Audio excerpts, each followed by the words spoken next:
Kia ora. I'm so stoked today to be in conversation with an incredible campaigner, economist, writer. I don't know if I call you an activist, Gary Stevenson. Thanks for having me. How are you finding it?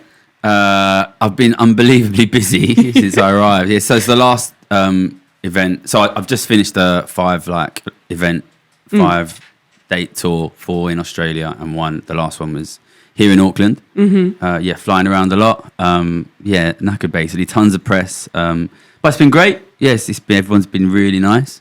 Yeah. I feel incredibly famous here in New Zealand, which I wasn't. It's crazy. It's the furthest you can go, obviously, from the UK, and I can barely walk the streets, which is just I wasn't expecting. But it's been great. The event was great. Big sellout. You came. Thanks so much for coming. Everybody was like super pumped. I felt I've been made to feel really welcome. Cool.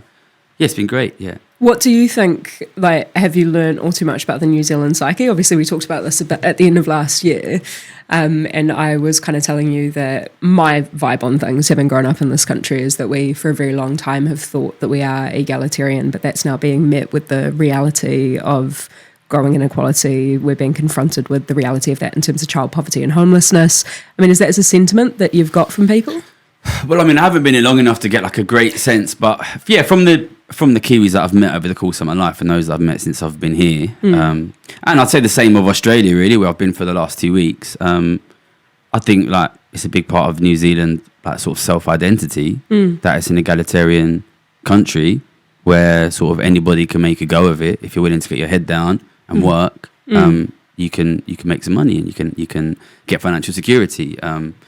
And that's probably partly because that has been true for, probably the best part of 50 years now in this country. And I think what is interesting coming here, going to Australia, is it feels in a lot of ways like being in the UK 20, 25 years ago, where so living standards have been falling in the UK for much longer, and they've fallen a long way. Mm-hmm.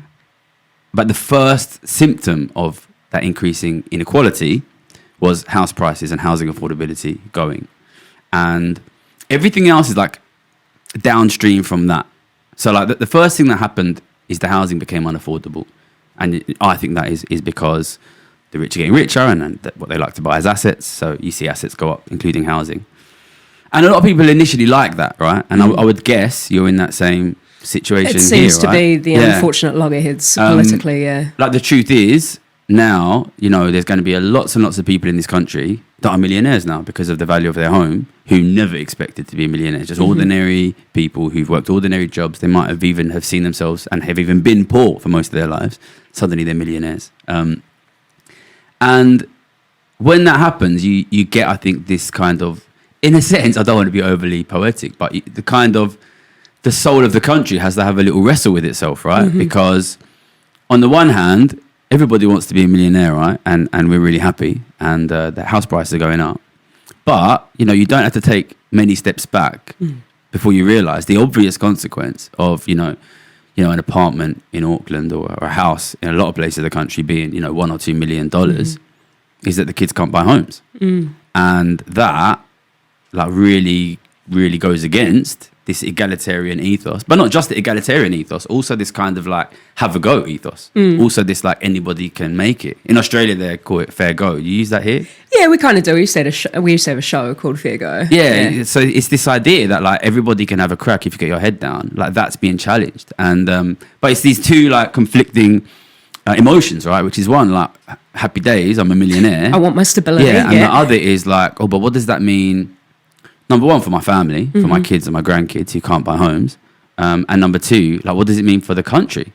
Because obviously I come from England, and England is famous for its class system, right? And New Zealand is, in my eyes, at least in the eyes of a lot of the world, and maybe in the eyes of Kiwis themselves, is the opposite of that. It's an equal country where anybody can make money.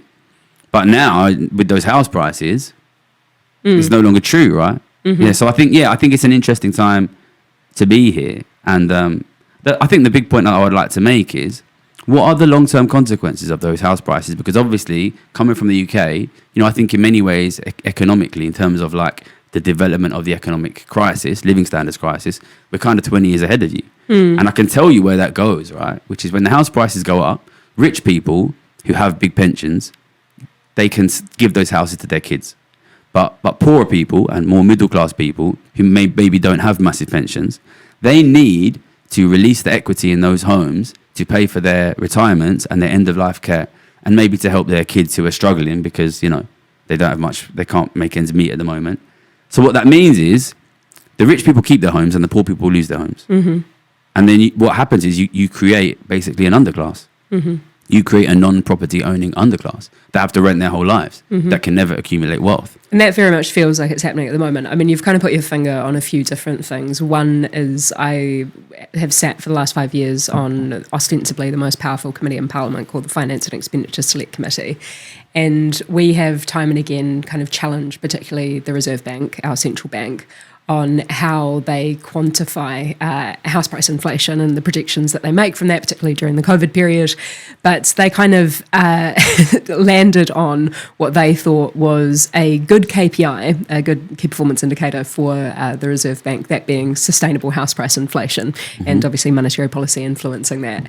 And I really tried to challenge them as to what they thought sustainable house price inflation was. And they basically just came back with, it can be justified by the other variables within the market. So it's kind of tautological in that sense, right? So I guess, anyway, all of that aside, the point that you're kind of making here is that if we don't address this year-on-year house price inflation, where it's now beyond the point of attainability for the average person, I guess, does that mean that house prices need to come down? And what would the ramifications of that be for the regular person? This is a really interesting question, right? Of how do you solve the problem? Most politicians don't want to answer it, by the way. How do you solve the problem of housing affordability, right? So first thing to say is, like, number one, housing being really expensive means housing is unaffordable, and that is bad, right? That's the first thing, because, you know, the fact of the matter is lots and lots of people want house prices to be really, really high, right?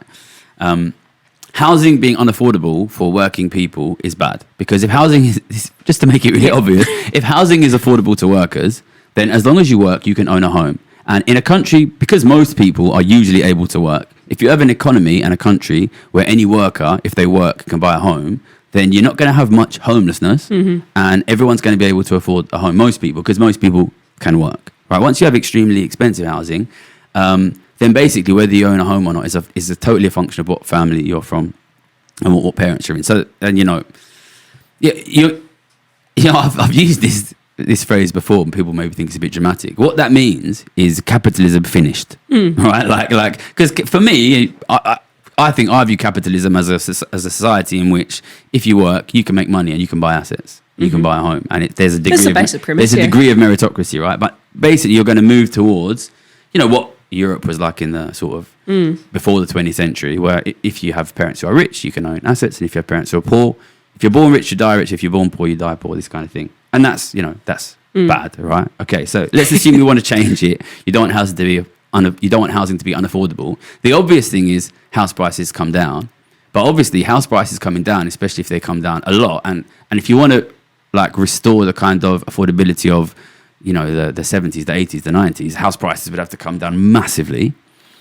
That's really, really chaotic, and it's quite destructive. And if you're somebody who's just saved up you've saved up $200,000 and you've bought a flat for $1 million using an $800,000 mortgage, and suddenly houses go back to $200,000, you're in a bad situation, right? So, and you can see therefore the political impasse whereby politicians don't want to engage in this. I think your ideal outcome is not to bring house prices down, right? So what matters for housing affordability is the house price to wage ratio. And I don't know the numbers here, but it's about 1 to 12. So in the UK, like in London specifically, housing's gone in, really 30 years or 40 years from 2 or 3 times income to 20 times income. So it's a massive, enormous increase, right? And it would be incredibly chaotic to try to bring house prices aggressively down, and I would never advocate for that. I don't think it's a good idea. What you want to do is you want to bring wages up. You want to bring wages up to restore that affordability. But what's interesting with that is we have, obviously, our central banks are mandated to keep inflation down, which means it's almost their job. Including wage inflation. Yeah, it's exactly. I mean, the main, you talk about it, you hear, if you are in this world of economics and finance and interest rates, you hear what they worry about. The main one they worry about is wage inflation, because they think that wage inflation is what they'd call sticky. Once it goes up, it sort of stays high. So the two ways that you have to reduce housing inaffordability are reducing house prices, which is like not allowed, and increasing wages, which is like not allowed. Basically. And I think that we should, the first thing is I think there should be way more discussion amongst economists, like serious discussion about understanding the causes of asset price rises and house price rises, because I don't think there's nearly enough. So I've got 2 economics degrees, and like we never had any serious discussion even once in 5 years at university of why housing is unaffordable. First, it needs to be more discussed, and secondly, there needs to be like a kind of understanding, like an acceptance that the healthiest way to improve housing affordability is to allow some wage inflation, and in fact create an economy that has wage inflation. And when I talk about taxing wealth and not work, which is obviously my big slogan that I use, part of the reason that I want to do that is because I want wages to be higher, like post-tax wages to be higher. I think so. The optimal solution is you reduce inequality, and in my opinion, I wrote my Oxford thesis on this. Right, the reason that housing is unaffordable is because if you give money to rich people, they buy assets. If you give money to people at the bottom or people in the middle, they buy goods and services. So if you allow wealth inequality to increase, especially in such a way where assets and power and wealth becoming really concentrated at the top, then you're giving a huge amount of economic power and like basically a huge amount of money to the richest people, and they buy assets. So I think if you reduce inequality, and I think if you look around the world, history and different countries, you will see very unequal countries almost always provide very unaffordable housing. And countries which are wealth equal almost always provide much more affordable housing. So I think if you deal with the inequality itself, you're going to take economic power away from people who buy assets. You're going to give it to people who buy goods and services, which drives wages. And you're going to see asset prices come down and wages go up. And if you combine that with like low interest rates, which are broadly inflationary, then you can stop those asset prices from falling and allow the vast majority of that move to come through rising wages. And it's really funny because I think people like to think I'm a communist, right? The number one thing I want to do is like to think that of me too. I want to bring wages up. I want to bring wages up. Yeah. I want people to, when they see house prices going up, I want them to recognise house prices going up is very fucking similar to wages going down. I'm allowed to swear. Yes, of course. Okay, yeah. So like that's it. You know, it's really interesting. I think what's really interesting is all that really matters from an economic perspective is a relative price. There's no such thing as absolute price, right? So house prices going up is incredibly similar to wages coming down. But I think it's really interesting how the differences in how we perceive those things. So if there's a massive increase in house prices and stock prices, everybody thinks it's an economic boom, right? But if there was a collapse in wages, which is the same thing in relative terms, everybody thinks it's an economic collapse. But one thing I want to achieve when I educate people is when you see house prices go up, when you see stock prices going to go up, I want you to recognise that's my wages falling. On that point of everybody sees it as X, Y, Z, I just really want to backtrack to what you were saying before about, going to university and studying economics and nobody ever questioning or it never being taught why housing was unaffordable. What the hell are they teaching economists? Because we're to that point of how everybody understands the world to operate in a certain way that is very much informed by the talking head economists who get rolled out onto the news to say this is the way that the world works, right? So where does all that come from? Yeah, economics at like elite universities is taught in a very specific way nowadays. It is incredibly mathematized. There is a really intense focus on algebra. The truth is, most economists, if you do an undergrad, the 3-year undergrad, especially if you focus on macroeconomics, which is understanding national economies, the global economy, you are basically spending 3 years memorizing algebra. That's the truth. That sounds like a joke, but find me someone with an economics degree who can disprove that. Isn't that crazy though? Because economics is far more of an art than a science. You're basically looking at a bunch of variables or assumptions about the world, and then you're attributing these calculations to them, right? Yeah. So and therein lies the problem. When I was a kid, I loved maths. I loved maths. I was very good at maths. Like I won some national math competitions. Like I was incredibly good at maths, and I loved maths. But I think we've turned economics into this subject where the truth is the people in it only do maths, and they have nothing to say about the asset price crisis because they're okay. So let's get into what they actually do. Right? They study incredibly complicated models, but the models in general, like one form of model has become like the king of all models. And this model includes, this is what they call a representative agent model. So one obviously when you make models, you have to simplify. And one simplification that they do is rather than looking at, for 4.5 million Kiwis or, 7 billion people in the world, they want to look at one representative agent. So basically they're looking at the average. Mm-hmm. And of course, as soon as you only look at averages, then there is no room for... Lose a lot of nuance. Well, there cannot exist any inequality in the model. And of course, if you have an economy, economies like we've been seeing in the Western world in the last 20 years, especially the last 5-10 years, where inequality has increased a lot and living standards at the top end have increased a lot and broad living standards have fallen, like they might look at that and say living standards have increased because, this small group at the top have massively increased their living standards, right? And the actual experience of doing economics degree, the first thing to say is, I think I sometimes talk about economists in a way that's quite disparaging, and I give the impression like I think they're all idiots, right? The truth is, these are difficult degrees. They're very difficult degrees actually, and they're very competitive.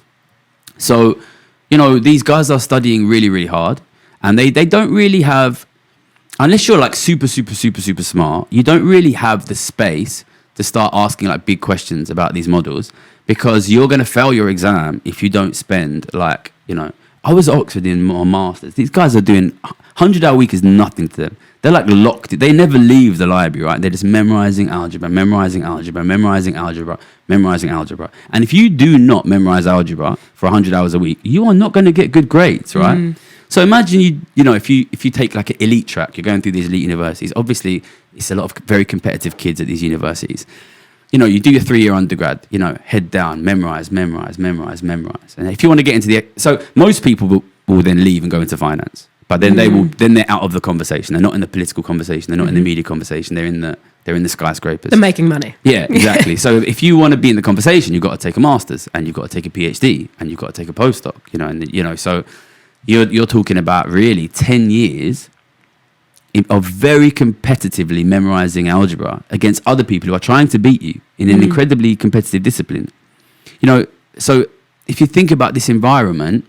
And how you're programmed to think in calculations as opposed to necessarily the questions of reality. If you were the kind of person that wants to question these models, you're not going to get the grades. It's as simple as that. And when I was at LSE, this might sound funny to you, very, very few people, I did maths and economics, very, very, very few people on that course were interested in economics. And that is for the simple reason that almost all of us took economics because we thought it was a degree that would make us a lot of money. And that is the nature of like elite economics nowadays, right? And so we were just sitting there. Obviously, we knew our job was to memorize the algebra and get the best grades, and that was the competition. It was only when I went and worked in the city as a trader that I realized. So I started working in 2008. And I was betting on interest rates. What a time to be alive. Yeah, so first thing I saw the crisis. I started in June 2008. So the crisis happened very quickly. It hadn't been broadly predicted. Everybody was like shocked at the scale of it. And it was amazing. But then everybody knows that. But I think people don't always know what happened after the crisis, right? Which was the economic response by governments and central banks in 2008 was very similar to what it was in COVID, which was slash the interest rates to zero, do a lot of quantitative easing. And the reason they did that, of course, is because that is what the economic theory says to do. So obviously, because we did what our theory said would cure the economy, we all predicted the economy would be cured. And my job was to bet on interest rates. And because interest rates went to zero in 2008, my job was then to bet on when will interest rates recover, which is a really interesting job because you're basically betting on when will the economy recover.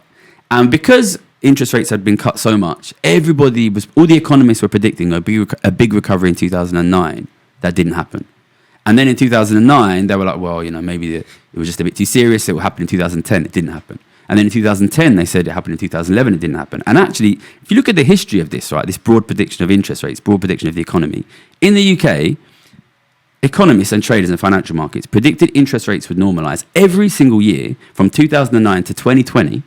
And finally, in 2020, everybody said interest rates will stay zero forever. Immediately before they went up to 5.5%. So, it was, is that the track record of economists on this big question of like the strength of the global economy is like so bad that basically like if you why do we keep listening?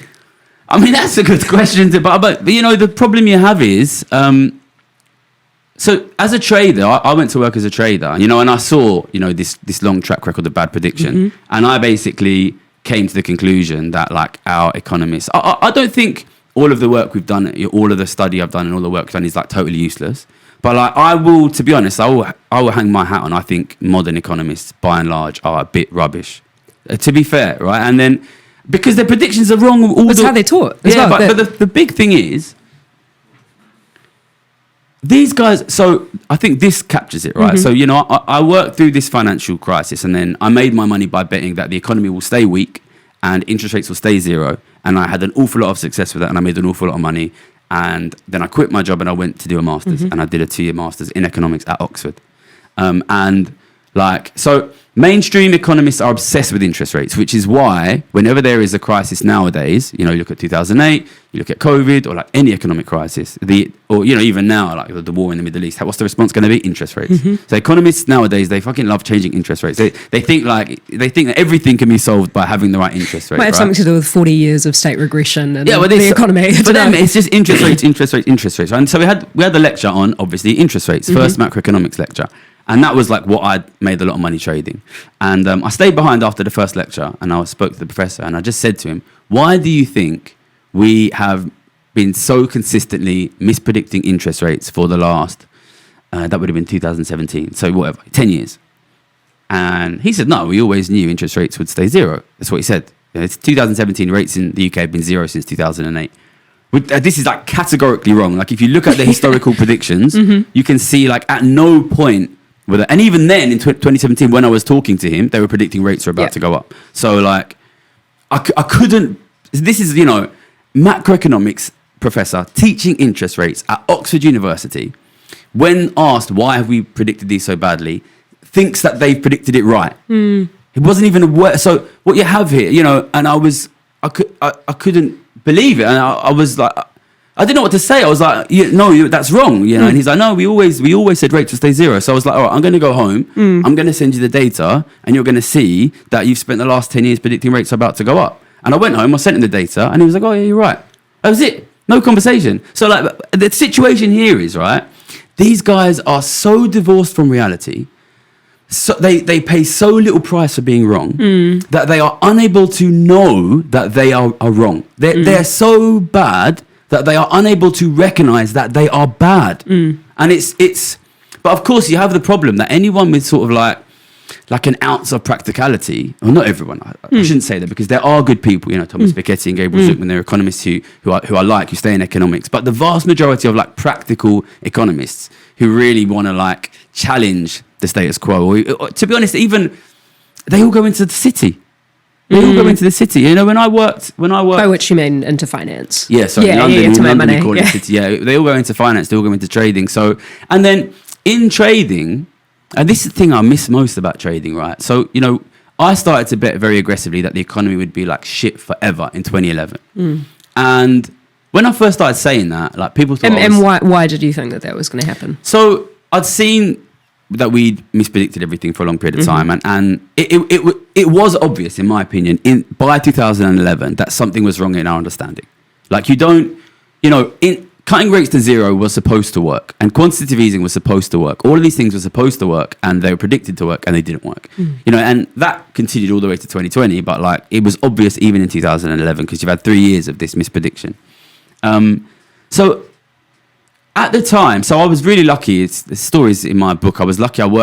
There was an amazing, like, genius trader that I worked with from Liverpool, working class background, didn't go to university. In the book, I've called him Billy, and he really encouraged me to like listen. Because when I first lost money, I did this thing, it's quite funny in hindsight. I started to bring my economics LSE textbooks into the trading floor, and I started to try to understand what's happening. And this guy was like, what the fuck are you doing? You fucking, listen, you're not a kid anymore, right? Like, if you want to understand the economy, you know, don't sit here and write me a fucking matrix. You know, look at what's happening, you know. And talk to somebody as well, you know. Like, go home, ask your mum about her financial situation, right? You know, walk down the street, you know, look at, is there more homeless people? You know, are there less homeless people? Look at what's being advertised on the tube, you know what I mean? Ask your friends and your friends' families about their financial situation. Are people in the bars? Are they going out clubbing? Yeah, he was like, go and look with your eyes. Like, so, you know, he really encouraged me, and that was like to be, and I realised straight away, like, no one else is doing that, because I came from London School of Economics, and I knew, like, fucking, it's a bunch of posh boys doing maths. Like, this idea sounds obvious. It was like revolutionary, like going. So I had that in my mind, and like, it was an interesting time because we've had these 3 years of zero interest rates. It's supposed to be economically stimulative, and it wasn't working. And the way it's supposed to work is people are supposed to start spending more money. It's not complicated, right? Zero interest rates. Get people spending, get businesses investing, you know, there's no point saving because interest rate zero, you know, it's cheap to borrow, borrow, spend, right? But who is borrowing? Yeah, well, it didn't happen. Yeah. It didn't even happen. And nobody was borrowing, basically. So basically, you could boil down the economic lack of understanding into quite a simple question, which was, why are people not spending money? And if you could understand that question, you could understand basically what was wrong with economics. So I just went and started asking people, you know, why don't you spend more money?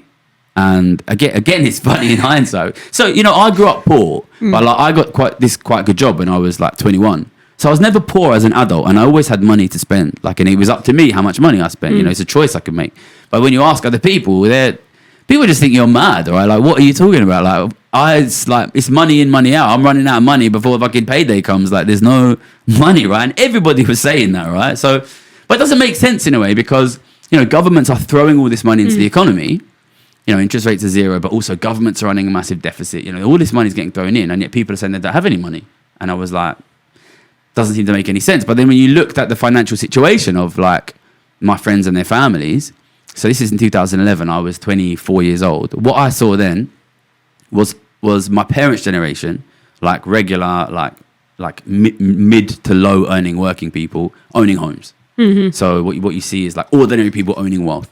And then I looked at my generation, and this is what I mean when I say we're sort of 20 years ahead of you. What I saw in my generation was a younger generation who would never, like, university educated people who'd never be able to afford to own property. Oh, I think that's increasingly happening here now. Yeah. But what you see there is, like, if an ordinary family generationally is going from being property owning, being wealth owning, to being non-property owning, being non-wealth owning, it doesn't make any logical sense to ask them, why aren't you spending more money? Because their long-term wealth trajectory is going to zero. And at some point, they're going to run out of wealth, and they're going to have to reduce their spending even more. Like, they cannot spend more from a long-term perspective. So it makes no sense. And I had that in my mind. This was in the beginning of 2011. And I got called into a meeting by one of Citibank's like top economists. And he went through the financial situation of like a lot of the major world governments. So Spain, Italy, Portugal, Greece, Ireland, but also the UK, the US, Japan. And he was like, these governments, their financial situation is bad. They're running big deficits. They're spending more than their income. They're accumulating debts. They're dissaving their assets. And, you know, it's going to cause a crisis. And that, obviously, we know now, later that year, 2011, was the year of the big European sovereign debt crisis. But I came out of that meeting, and because I'd already been thinking of, like, talking to my friends and their families, what really struck me about that meeting was how similar the financial situation of like major world governments was to my friends and their families, which is spending more than their income, running deficits, dissaving their assets, accumulating debt. And because I was like an economics student and a mathsy guy, like it wasn't like the humanity. It was what struck me about this was it should be impossible. It should be impossible for both the private sector, normal families, and the public sector, the governments, to both lose their assets at the same time, unless like the assets are being like destroyed, which they weren't. And it should be impossible for both the private sector and the public sector to both go massively into debt at the same time. Like the debt has to be to somebody, like it has to balance out. And I was just sitting there, like trying, like just like thinking, like, where's it going? Like it was as if everything was being like taken by aliens, right? Like, and then I was sitting there trying to understand, like, where's the money, where's the credit, like who's on the other side of this debt, who's accumulating assets. And of course, like, I'm working on like Citibank trading floor in Canary Wharf in London, surrounded by millionaires, right? And I myself had been paid like nearly £1 million in the previous 2 years, and I was 24 or something, right? Like, and I realized straight away, like, it's us. We are the guys who are rapidly accumulating assets, right? And like people richer than us, you know, are accumulating assets rapidly. And then as soon as I realized that unless action was taken, and like it wasn't going to be, because nobody was talking about inequality, this would get worse. Because if ordinary families can't afford to run a balanced budget when they own their own home, then they definitely can't when they don't own their own home. And if governments can't run a balanced budget when they are not massively in debt, then they definitely can't run a balanced budget when they are massively in debt and are paying a massive amount of interest. And as these guys lose assets, the rich are going to accumulate more and more assets, which is going to give them even bigger passive income to buy the rest of the assets. And I realized straight away, this will accelerate. This will accelerate in just basically because of compound interest. It will accelerate in exponential fashion. And then, this is before Piketty published on Capital. so I think Capital come out in the same year, maybe 2000. I think it came out 2011. But I read Capital in 2012. Okay, so definitely before 2014. Yeah. So, but I mean, it's interesting actually. Piketty was probably thinking about similar things from a different angle at the same time. But I realised this 2011, and I put this big bet on. And that's 2011. I became Citibank's most profitable trader in the world. I turned 25 that year. It was like crazy, basically. Betting on inequality and against all of the models that you'd been taught, right? Yeah, well, betting that living standards would worsen. Yeah. Betting that the middle class would collapse. It's a pretty depressing thing to be right about. Yeah, but I mean, it was weird because, it was my job, and I'd been you're trained as, like, the fact is, basically all interest rate traders are betting on, is the economy going to be strong and is the economy going to be weak? And you're not, it's a very, I think, it's not an immoral space. It's an amoral space. It's a gambling space. You just have to be right. You have to be right. You have to be right.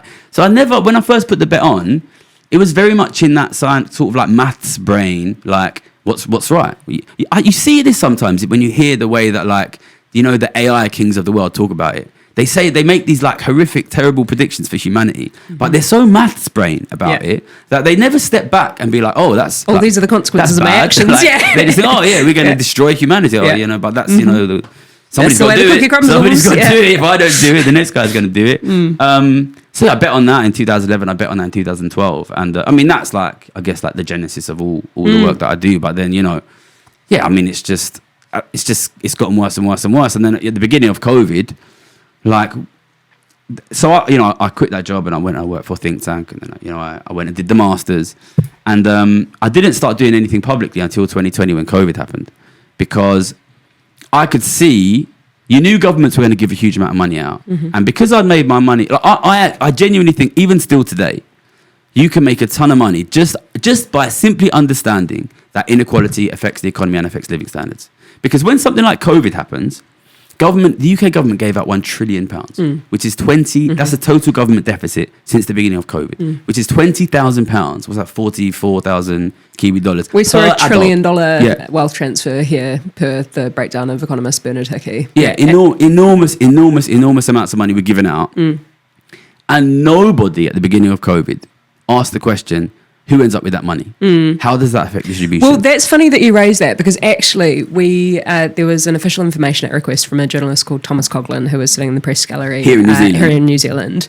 And it transpires that both Treasury, our kind of Ministry of Finance, and our central bank, our Reserve Bank, both gave advice to the Minister of Finance ahead of COVID, when, as you were saying, we were seeing interest rates globally tracking towards zero, looking at alternative ways to try and, I guess, alternative monetary policy available to them. So this kind of was the advice that foreshadowed large-scale asset purchases and the kind of quantitative easing that we saw unfold. But they, in that advice, forewarned that if there was not mitigating fiscal policy, effectively tax and spend from the government to redistribute what they called distributional impacts, which we know is a euphemism for increased inequality, then we would see increased inequality and asset price, particularly house price inflation. And when I saw this, I was like, holy shit. That's it. It's in black and white. That's Was the that smoking in gun. 2020? That was end of 2019, start of 2020. Oh, so right at the beginning. Yeah, of COVID. right at the beginning. To be honest, I'm impressed somebody asked. Yeah, but the maddest thing about it is I thought that was going to completely change the way that New Zealanders understood this thing that we call the economy. Yet, as we've just kind of been talking about, the kind of status quo power brokers in commentary and in economics and in just telling everybody that this is the way that the world works completely glossed over that because I feel like such an earnest nerd when I try and talk about the role of fiscal policy, but that's ultimately what you're advocating for when you're talking about taxing wealth, right?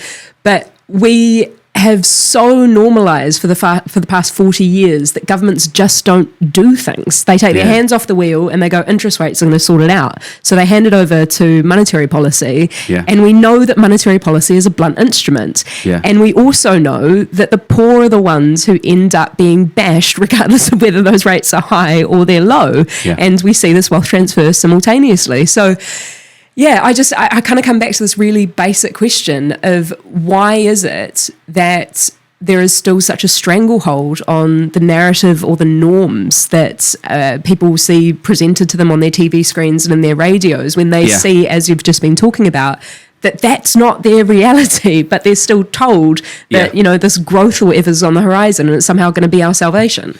I think that is fundamentally rooted in the way that economics is taught at universities, essentially. Which is, as I say, to be allowed to have a voice in economics, if you want to be in the public facing, have a voice, you probably need a PhD. So you're doing really advanced economics for a long period of time. If you look at Thomas Piketty, he was an incredible... So for those who don't know, Thomas Piketty is probably the world's leading economist of inequality. He's French. And he was... he's a very lovely man as well. Yeah, I've never met him. I should invite him on. Hopefully he'll come. He was an incredibly prestigious academic economist.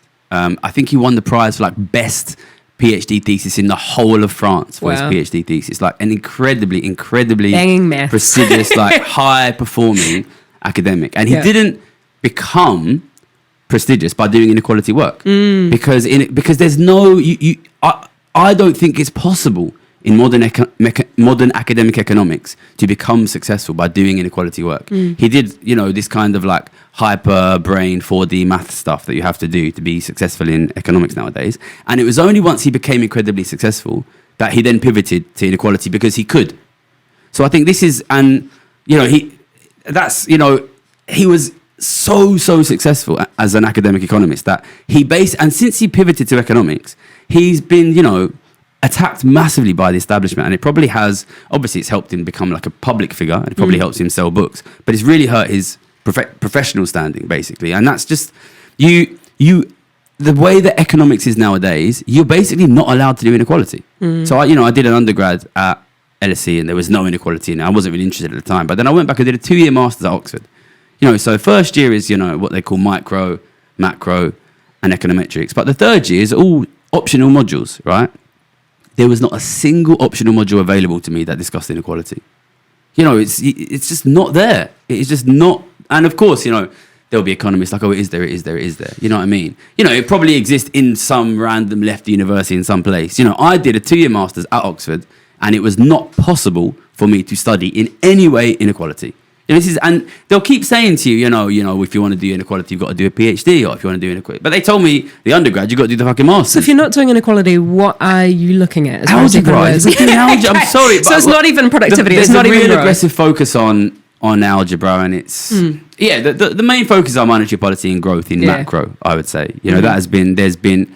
If you look at the public debate on inequality, you can really see that modern economists are obsessed with monetary policy and growth. That is.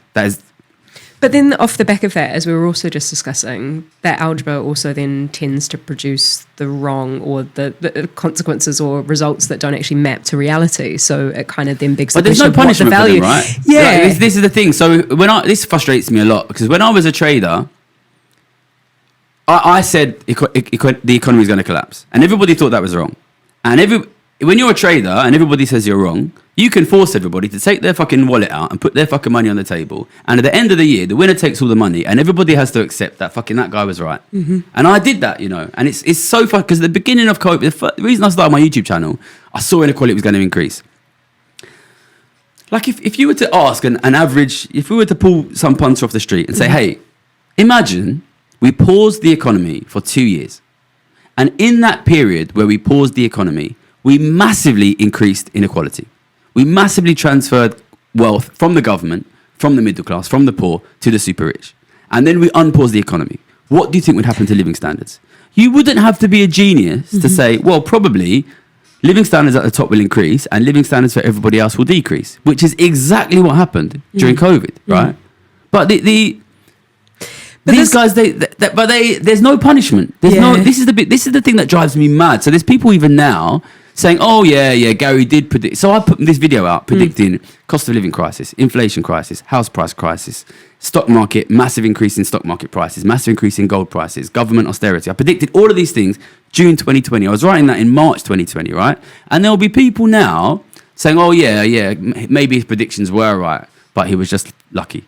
And I was lucky in 2011 when I was the fucking best trader in the world. I was lucky when I was at LSE being like the top student at the university, right? And it's nobody on the trading floor would ever say to your face, yeah, you were right last year and I was wrong, but you were lucky. And it just drives me mad, the lack of skin in the game and the lack of accountability. And what I really want from economists nowadays is for them to release public predictions of what's going to happen in the future that I can beat. But they won't do it. They won't do it. To be honest, they are the fucking astrologers of our age.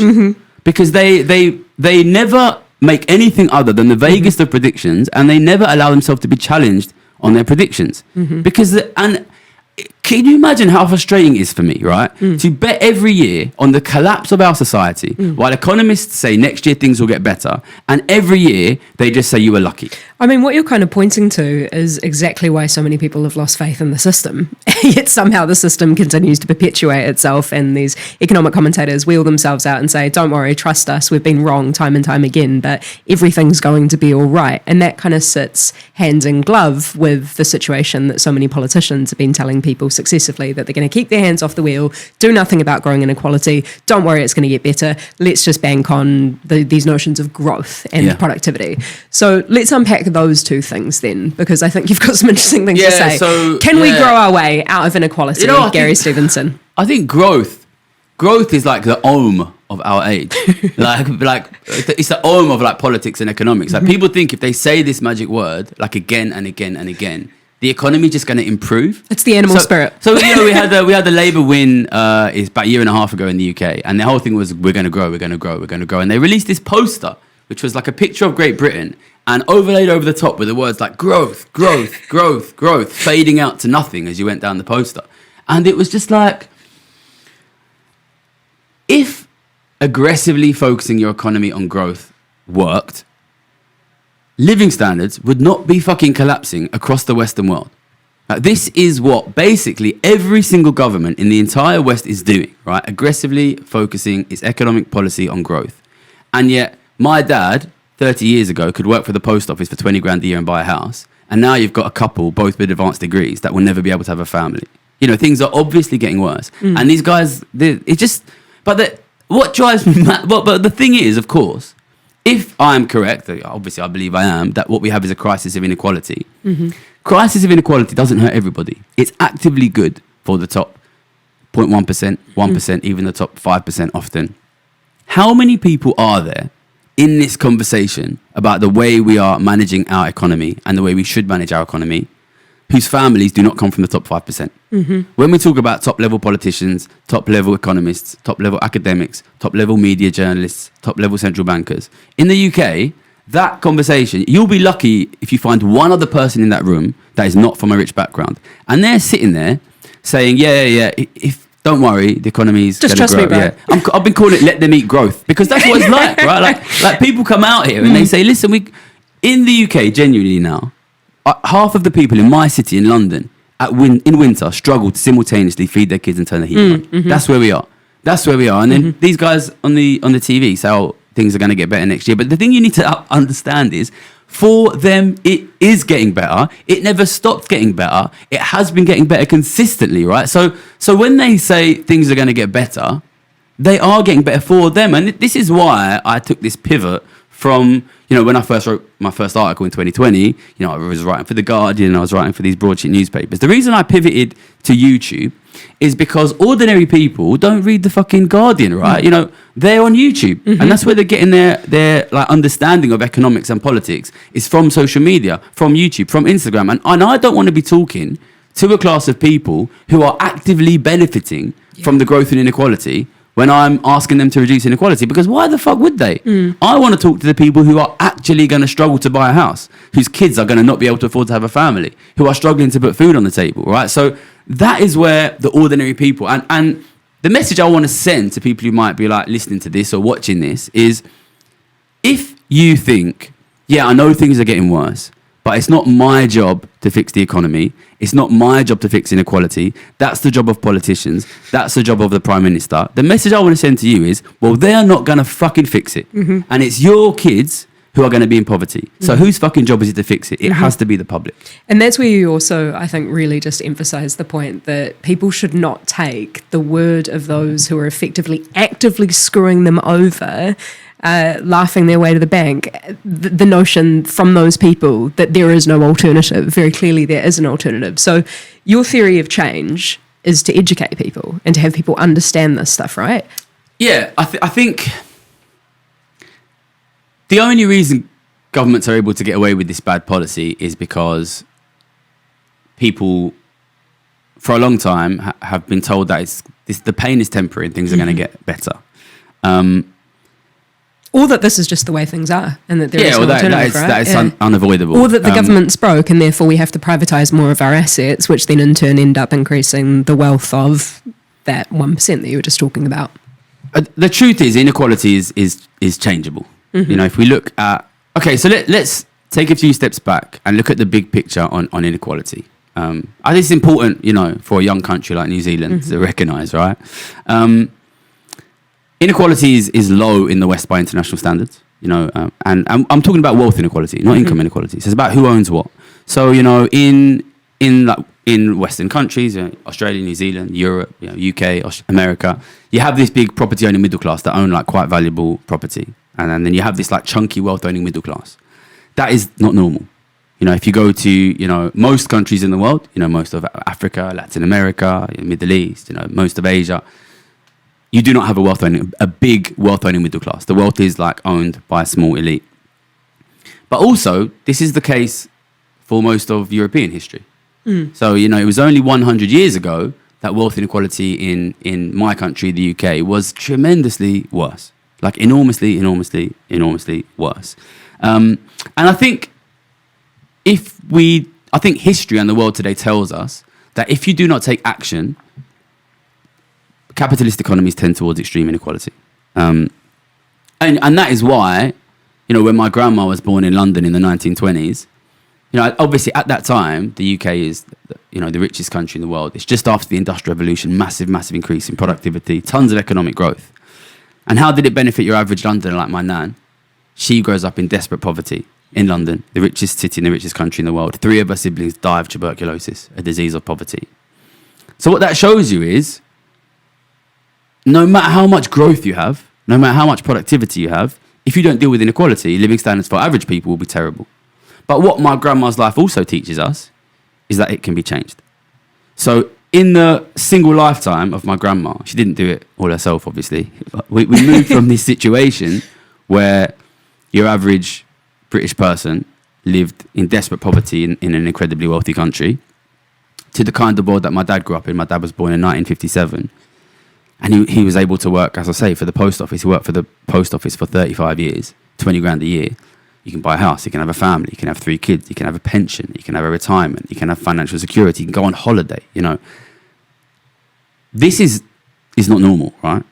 But it was achieved. The thing that most impresses me, and I would add, the way that they did that is by massively increasing taxes on the rich. So in the 50s, the 60s, the 70s in the UK, the top rate of income tax was 95%. That's why what the Beatles were saying, 1 for 19 for you and 1 for me. I'm not sure, this way around. and 90% inheritance tax. So they massively increased taxes on the rich, and they achieved this massive improvement in living standards. We did the same thing. They created this wealth-owning middle class, which never existed before. The most impressive thing about it for me is that they did it with no historical precedent.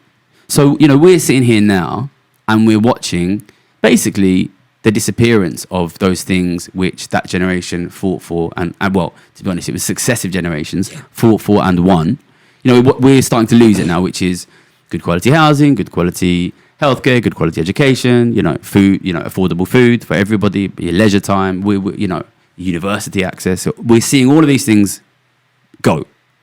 And people turn around to me and to the New Zealand public and the British public, and they say, there's no alternative. And yet we saw our grandparents do it with no historical precedent. And I think if anybody tells you it's impossible, look, it was possible 30 years ago. We didn't even have the fucking internet.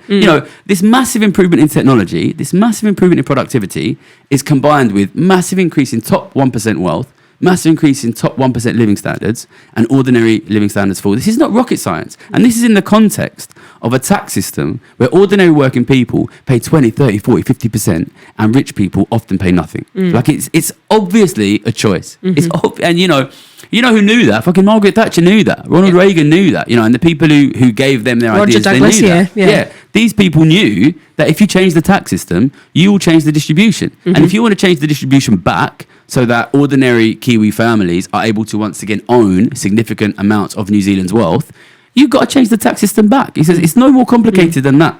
And this is where I think that your analysis economically on inequality interfacing with what's unfolding, particularly in your country, with democracy kind of seemingly falling apart, is really important for people to understand. And, we talked about it towards the end of last year about the fact that 40 odd years of, even ostensibly left-wing parties peddling this notion that there is no alternative as people watch their living standards slide backwards has kind of now meant that we're in this space where regular hardworking people are throwing Hail Marys with some pretty out-the-gate political parties who are trying to pin the tail on whatever given structural minority to blame them for all of these issues, right?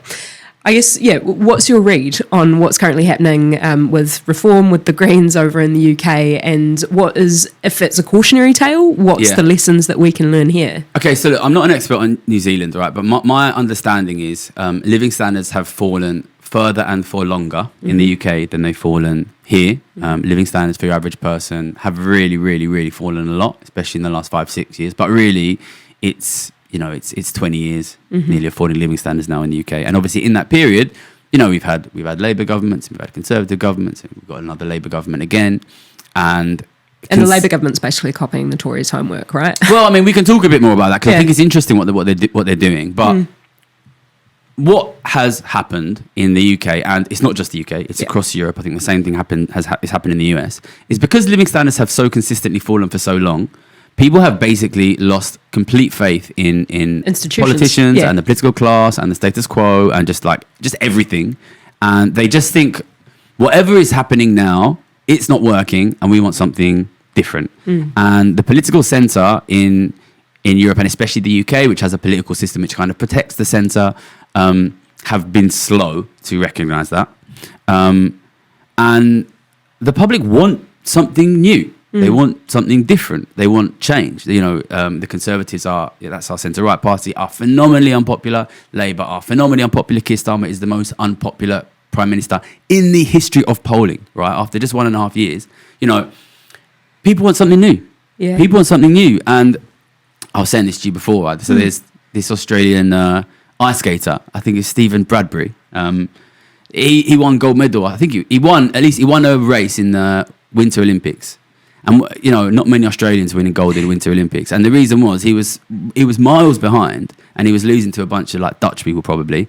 And then somebody fell over just before the finishing line, wipes out everybody. And because he was so far behind, this guy just comes through and wins. So this is what it is. There's been a complete collapse in faith in the political centre, and people want something new. People want something new. So there's a quote from Milton Friedman, who is quite right-wing American economist. I think he's dead now. And he was one of the big guys behind Thatcher and Reagan. he said, at times of crisis, the solutions will be chosen from the ideas lying around at the time. So to be honest, I think we can see, and again, I don't think the level of discontent is quite as high here, which means your centre is stronger here. But if you look at the UK, if you look at Europe, I think you can see exactly where you're going to go, which is the centre fails to act on the crisis of inequality, living standards keep falling. That happens for a prolonged period of time, and then people start to demand something radically different. And then it's a free-for-all of who can make themselves the loudest different idea, and one of those will win. And I think it's really, really obvious what are the loudest ideas in like political and economic alternatives at the moment. There's me and my lot saying the problem is inequality, the problem is taxation, you need to tax the super rich, and there is the far right in not just in the UK, like all over the world, who are saying the problem is foreigners, the problem is immigrants, you need to kick out your foreigners, you need to not allow any more immigrants in. And of course, if you are an intelligent billionaire, you are going to recognize that the centre will fail and one of these competing economic ideologies is going to take over. And if you know that politics and economics is going to move towards either significantly increased taxation on billionaires or everybody hate the foreigners, what are you going to fund? Yeah. It's as simple as that. So, and to be honest, I didn't want to say this on my YouTube because I was hoping, the billionaires, they're not all smart. And I was hoping they might not notice. And then Elon Musk come in and starts like flooding this money into the far right. And then I was like, well, it's fucking cats in the bag. Yeah. You have to call it out. And listen, I think it's important. I think people have a right to want lower immigration. I think if that's something people want, people have a right to want that. And we can have a rational debate about that isn't fueled by hatred or otherwise. Yeah. But I'm an economist, right? And my expertise is not immigration, right? From my perspective as an inequality economist, it is incredibly obvious that billionaires are funding and using these far-right political parties to cut their taxes. And when they win, when Donald Trump wins, what does he do? Cuts tax on billionaires. First thing he does, cut tax on billionaires. And what happens to living standards? They fall for ordinary people. So, New Zealand, I can guarantee you, unless, obviously good luck to people like yourself, you manage to, get governments which take action on inequality, because I think that's the only way you can actually deal with living standard falls, housing affordability. Unless that happens, if the centre keeps power, doesn't take action, the centre will collapse and the future will become a fight between tax the rich and hate immigrants. And, whatever you think about immigrants, if those guys win, they are going to cut tax on billionaires, and those billionaires are going to use that money to buy the house that your mum lives in. And that's not going to be good for anybody except the billionaires. Which is why, of course, inequality breeds such a destabilisation of democracy. I guess to kind of land the plane on the solutions, we're talking here about taxing wealth. Yeah. And I think one of the big issues with the debate in this country tends to be the conflation of the idea of who is wealthy, typically because, as we were talking about at the top of this discussion, the average person who does own a home, that home is now worth in excess of $1 million on average. Yeah. So what are you talking about when you're talking about rich people, when you're talking about wealth? And what is the criteria, or do you have any variables in mind when we're talking about the kind of design of that tax system? Yeah, so the problem is not somebody with $1 million. The problem is people with $100 million, $1 billion. This is really the problem. And people are rightly going to be skeptical that people like me campaign for tax the very rich. And then if we get into power, we try to tax the very rich, and the very rich manage to avoid it, evade it, get loopholes put in, and the tax falls on the middle class. And we need to be absolutely 100% aware of that risk, and we need to make sure it doesn't happen. The tax, what you need is genuine progressivity. What you need is somebody who has a higher lifetime income pays a higher percentage than somebody with a lower lifetime income. So we can't have a situation where people like me are working their tits off to make £2-3 million and are paying 50-60%, and people like the Duke of Westminster are inheriting £10 billion and paying nothing. You cannot have that. You need genuine progressivity. The tax which I'm most associated with in the UK is 2% on wealth above £10 million, which is $22 million, something like that. So if you had a wealth of £20 million, you would be paying 2% on 10 million, which is going to be £200,000 a year. It's not a massive tax. You know what I mean? Because you've got to realise these guys, they make 5%. Yeah. These guys make 5% a year. So if I've got £20 million, I'm going to make every year in passive income, you know, I'm going to make £1 million a year, passive income. And I'm going to use that to buy up assets. But I've been kind of like aggressively associated with this one specific form of tax, the wealth tax. But I want to make it clear, like, I'm actually very agnostic about the specific form this tax takes. The most important thing is that you hit the top end, because, you know, if I've got a wealth of $1 billion, I'm going to make a passive income every year of $50 million. You know, if it's $1 million a week, you know, if you're making a passive income of $1 million a week, how much are you going to spend? You know, I couldn't spend $50,000. I don't know how I couldn't spend $10,000 a day. You know, it's not possible, right, for me. But say you spend $50,000 a week, that leaves you with $950,000, with which you have no choice but to buy up the existing assets. And these guys will take a bigger and a bigger and bigger share of your national wealth, of your housing stock, of your land, of your natural resources. And that is the reason why ordinary New Zealanders are increasingly no longer able to afford or buy assets, including homes. So it's, either I think basically the New Zealand public has a choice, right? I'm not from New Zealand. It's none of my business. They need to choose either, do you want an untaxed billionaire class, or do you want your kids to own homes? You can only take one. And you kind of, they're talking about your national assets and your national wealth. I did just want to ask you about it, because it's been in headlines a bit, filtering through social media feeds and stuff, about what's going on with your water system in the UK through privatisation. And, we've seen substantive privatisation of, partial privatisation of our energy system over the last kind of 40 years as well.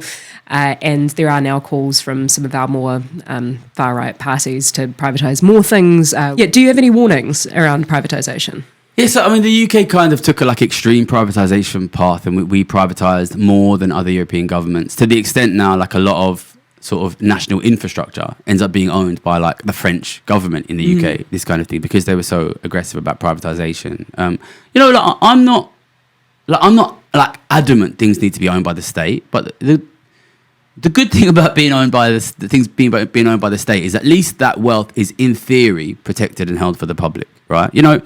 So the big thing that we did in the UK was we sold off the council housing. Right? So this is homes which are owned by the government. There was tons of them that were owned by the government to make sure that if you were unable to have a place to live, you had a place to live. You know what I mean? And we sold them off, and it was a really popular policy because they sold them off at a discount, and people were like, oh, fantastic! I'm getting these. And now 30, 40 years down the line, who owns those homes?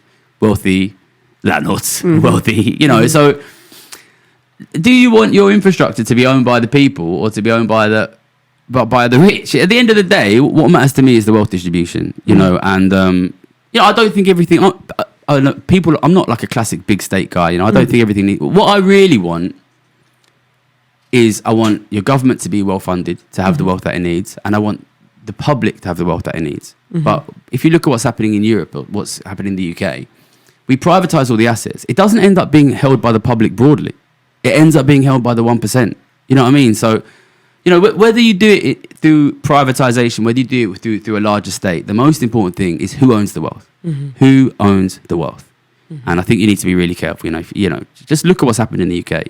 It can take you to a bad place. And it sounds there actually through all of your advocacy for dealing with inequality, you're again just really advocating for regular people having power to make decisions over their own lives, and that being only achievable through us understanding that we live in this thing called society.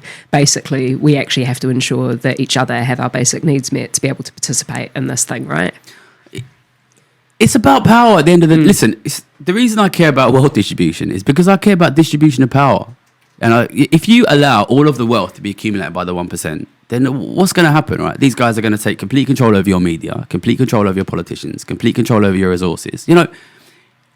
When the USA was first being set up, there's these interesting discussions about how should we set our country up, and they put all these things in there about balances of power. That's why you've got the Senate, and you've got the House, and you've got the independent judiciary, independent media, and the president, all this stuff, because they came from a Europe where power was incredibly concentrated, and we had this incredible wealth where the vast majority of people lived in desperate poverty. And we used to know this. 50 years ago, 100 years ago, that distribution matters. And somehow we've forgotten it. So listen, don't listen to what people say. I don't care about wealth distribution because I'm a communist. It's about, if we're sitting here playing chess and every single move you take one of my pieces, I'm probably not going to fucking win, am I? And that's what's happening. You look at UK government wealth.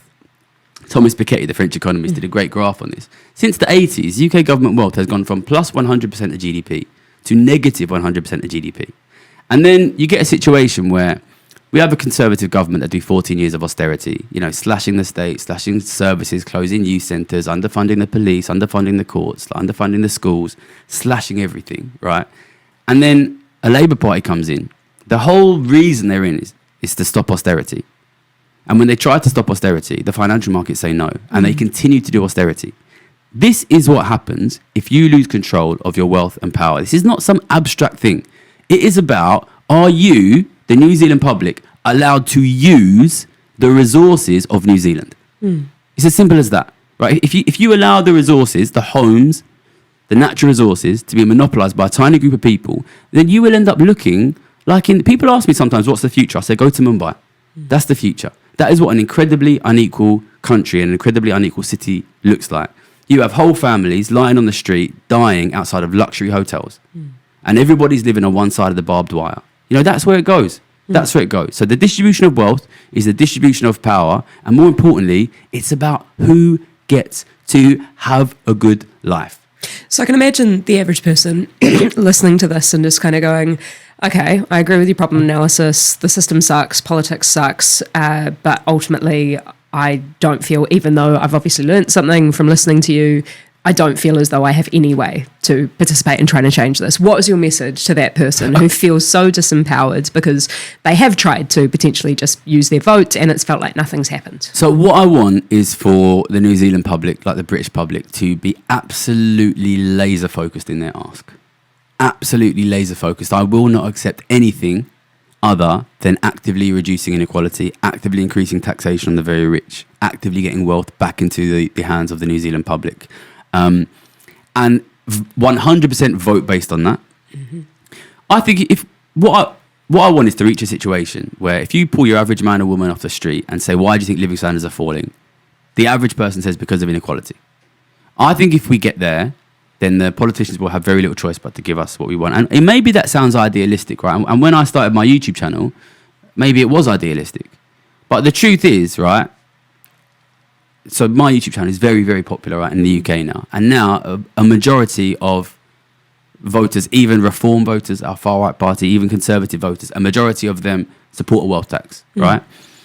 Labour have refused to talk to me. I didn't worry about it. Because in my opinion, as long as the public are aware that what they need is action on inequality, action on taxation, Labour basically will have to choose between two things. Either taking that action or getting voted out. They didn't listen to me. They didn't talk to me. And now we've had Zach Polanski, the new leader of the UK Green Party. He called me up before he went to try and become leader. And he said, look, I'm going to really go on inequality and wealth taxes. And I said to him, I think if you do that, I think you can be fucking Prime Minister, mate. Because if the public know what is happening, which is that living standards will continue to fall unless action is taken, nobody will be able to win an election unless they offer that. And now you've had Zach Polanski in the Green Party. So obviously we have a different voting system in the UK, which makes it very, very difficult for small political parties to get anything. And just 2 years ago, the Green Party had never had more than one MP in Parliament, right? They ran against, so there was a by-election, like a local by-election in Manchester last week, I think. Time's flying while I'm travelling. Everybody said it's a two-horse race. Labour came out and said it's definitely a two-horse race. There's no way that the Greens can win it. It's 100% between us and Reform. The Greens have never won a by-election ever in history. Not only did they win it, they absolutely wiped the floor, like massive, massive majority, over Reform, over Labour. If you ask me, that is what happens if the public know what the problem is. If the public are aware that the problem is inequality, then nobody can win unless they take action on inequality. And I think, what we've seen is a small political party with very little funding taking out the massive beasts of the history of English politics. So I think it can work. What's really funny is that actually really tracks to our experience in Auckland Central when I made history in 2020, and we won on precisely that basis, which is do not accept when these guys tell you, the legacy parties, that there is no alternative, that is in fact the case. We get to decide that. And I've actually been talking to Zach quite a lot about the fact that, we as the Greens, worldwide at the moment, our focus on inequality, we believe, is actually very deeply interconnected to the ecological crisis. But time and again, we're critiqued for not talking about the environment anymore. Mm-hmm. And I mean, first things first, I'd say actually look at our track record because it's pretty bloody crystal clear. But secondly, it is really bloody difficult to get people to care about the end of the world if they can't put food on the table for the end of the week, right? And more than that, if we're not understanding that there is an absolute correlation between the hoovering up of these resources by those at the top and the exploitation of those resources, but also the exploitation of people, working, regular people. I was wondering if you could tell the story of your experience when you first went out door knocking with the Greens. Yeah, so, I'm, I don't know a lot about climate change. I'm not an ecologist, I'm an economist. So I quit my job in 2014. I moved back to London. I was living in Tokyo, and I was just sort of like, how do I do something about inequality? It's going to destroy the economy. How do I take action? And in 2015, we had an election in 2015, and my brother was a member of the Green Party, and he said, "Do you want to come door knocking for the Green Party?" And I don't have no history with the Green Party. I know, I was like, all right. But what interested me about it was when I thought about climate change. It reminded me of the inequality in the sense that what you have is a lot of the poorest people in society. And these guys should obviously be pro reducing inequality. Mm-hmm. And yet at the time, a lot of the time they weren't. And these guys are also going to be the guys who get hit the hardest by climate change. And yet many times they were actively voting against anti-climate change policies. Mm-hmm. So I just honestly, I was interested. I wasn't like a supporter, but I was just interested. So I went and You're doing your market research. I went knocking on doors in an area called Stratford in East London. It's close to where I grew up. It's a poor area, working class area. And basically everybody said the same thing. You probably won't be surprised. They were like, listen, mate, I'm struggling here. You know what I mean? I'm struggling to pay the bills. I'm struggling to pay my rent. And these guys are going to tell me I can't drive my car. You know what I mean? Like that's what people were saying basically. Yeah. And what it made me realise is, listen, I'm not an expert on climate change. I believe climate change is real. I think it looks like it's going to be really, really serious. It already is really serious. But the fact of the matter is, if people can't pay their bills, if people can't put food on the table, if you want them to vote for you on a climate change policy, you absolutely 100% have to have an offer for them. We're going to help you pay your bills.